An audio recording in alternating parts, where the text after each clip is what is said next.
हे हिंदवी स्वराज्य आहे. इथे आया बायांची पूजा केली जाते. जा तुझ्या मालकाला जाऊन सांग, पुण्याची जहागिरी आता महाराज साहेबांची अर्धांगिनी चालवली.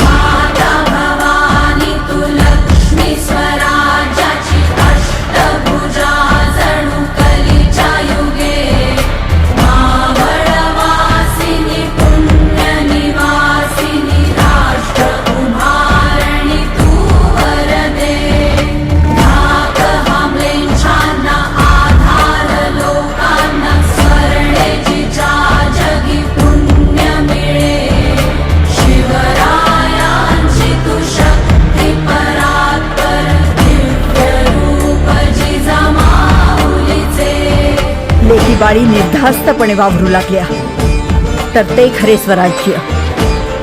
याकरता हवे स्वराज्य. जी आऊसाहेब.